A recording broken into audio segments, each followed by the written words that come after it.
Right now we're going to show you how to install a rigid mount block. Again, we have 8 different configurations for light mounts, dryer vents, UL mounts, electrical outlets, hose bibs, anything like that. But right now, today, we're going to be installing this personalized rigid mount. This is basically a piece of flashing, so we're going to integrate it in with our building wrap and show how that goes. So we're going to level it, make sure everything's good and level. Easiest way for me to do this, because I need to know right where to put this thing back in. So I'm just going to kind of trace around the edge of it.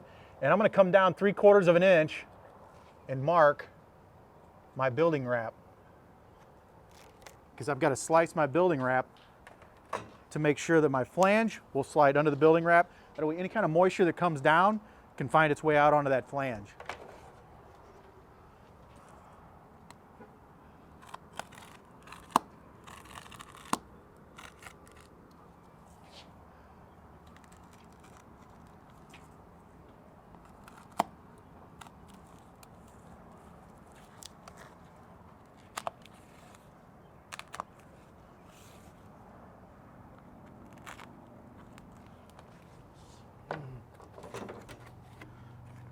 So on our rigid mount blocks, we're going to put a nail in every nail hole that's provided on the mount. We're going to slide under the flange, get it exactly in place where we leveled it.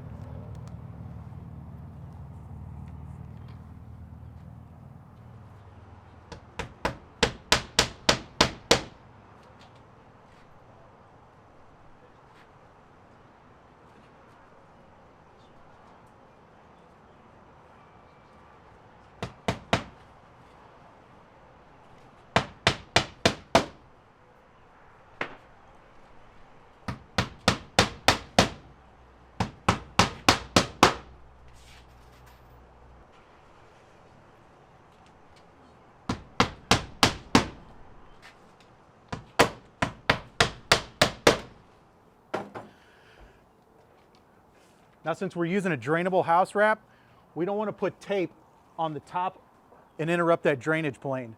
So what we're going to do is we're going to take sealant and put underneath.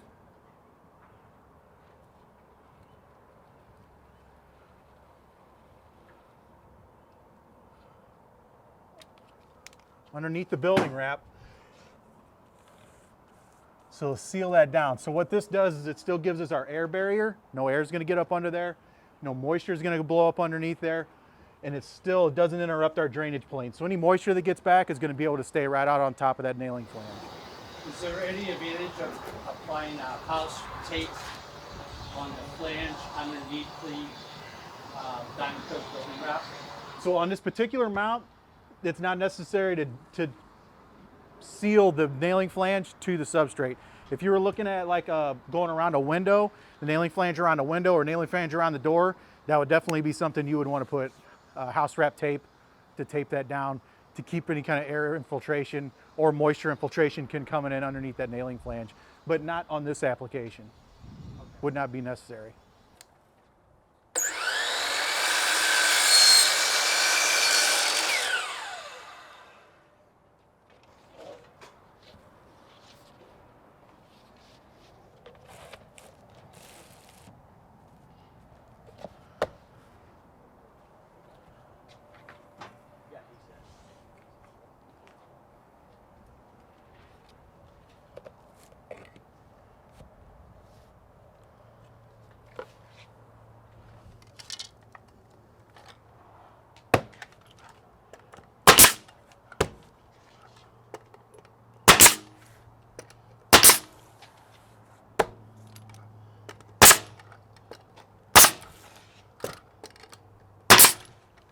We're going to leave the nail out of the end of this board, and we're going to install the next one. We're going to leave the nail out so we can put our H-mold again whenever we get done installing this piece.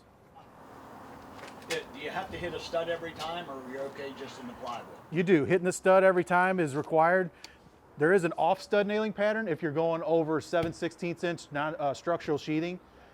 So you can tighten your nailing pattern to every 12 inches. Like in the gables, they're 2-foot centers. Exactly. So there will need to be 7/16 inch, a minimum 7/16 inch structural sheathing in the gable. And then you can tighten your nailing pattern to every 12 inches as long as you have a ring shank nail, and you're good to go. Good question.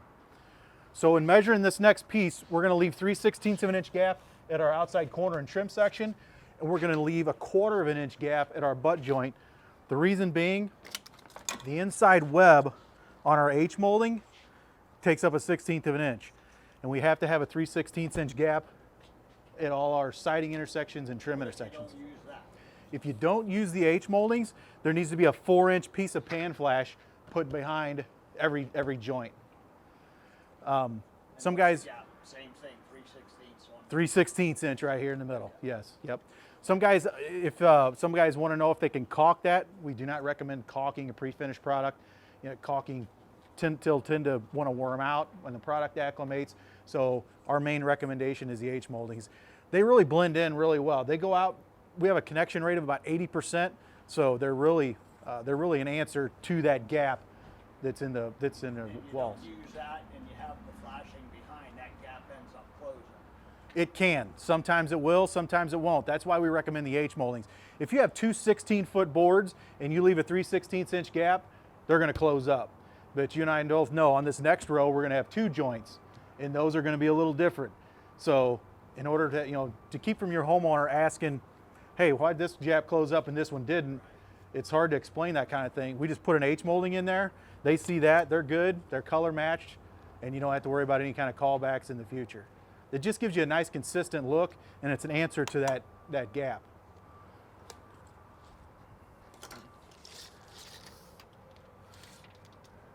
So I'm taking 7/16 of an inch off of this because I'm only at 3/4 of an inch plus 3/16, a 1/4 of an inch plus 3/16. So I got 67, 9/16.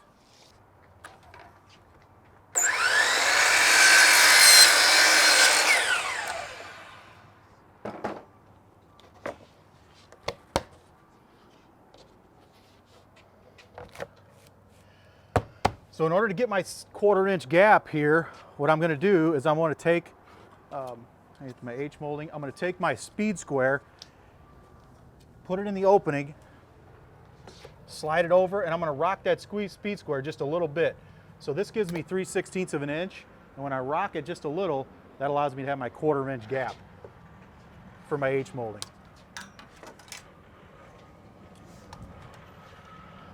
I still have my 3/16 down here, so I'm ready to go.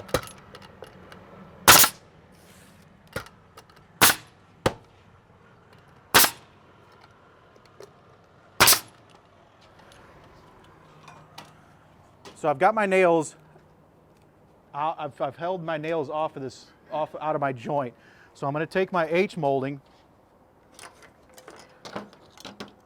I'm going to spread it out just a little bit on the top side. Just spread it out so it'll slide in.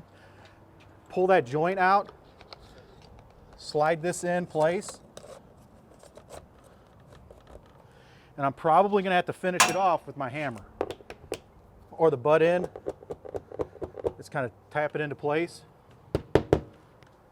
And then since I've ended my siding over a stud, I'm going to slightly angle the nail so I hit the stud on both sides. And the H molding is installed and it's not going anywhere. It's friction fit, there's no fasteners in it, you're done.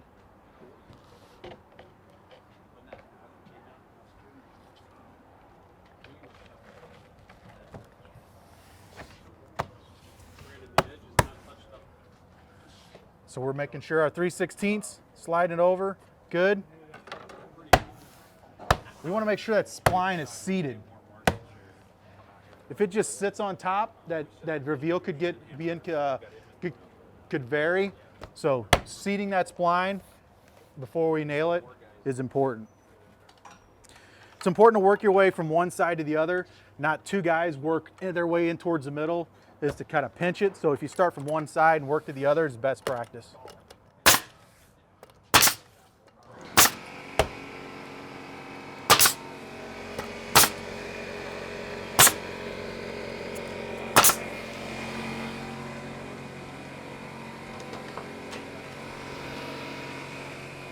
All right, ready for that full one?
Good.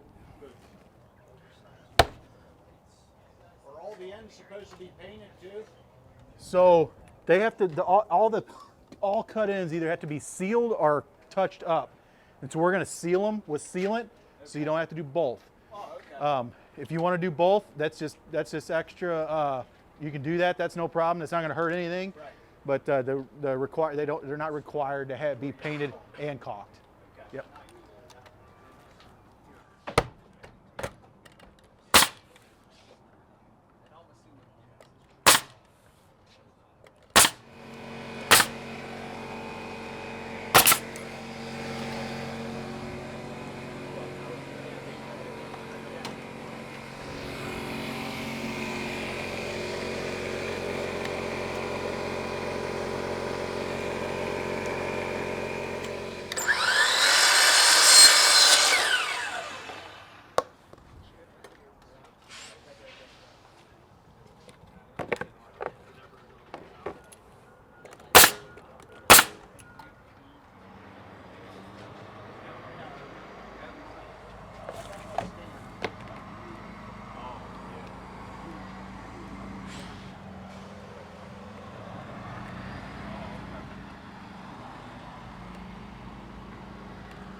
This is one of those areas where it's exposed, so we're gonna have to touch it up because it's gonna be exposed.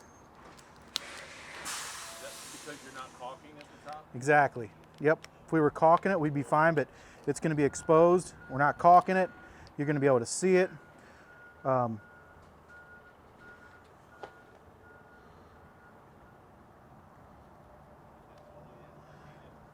we're doing this, we want to be sure we're not getting excess paint on the face. We just want to get touch up on the affected area. It typically within 5 or 10 minutes it's dry to the touch.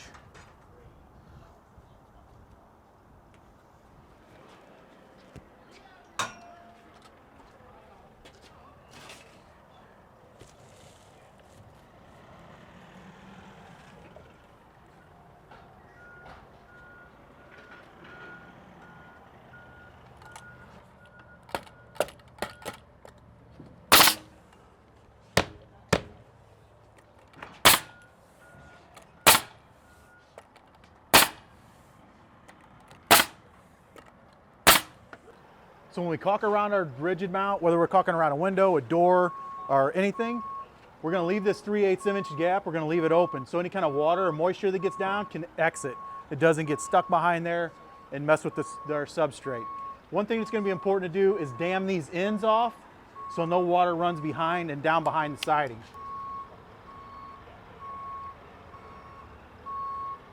Come down and around.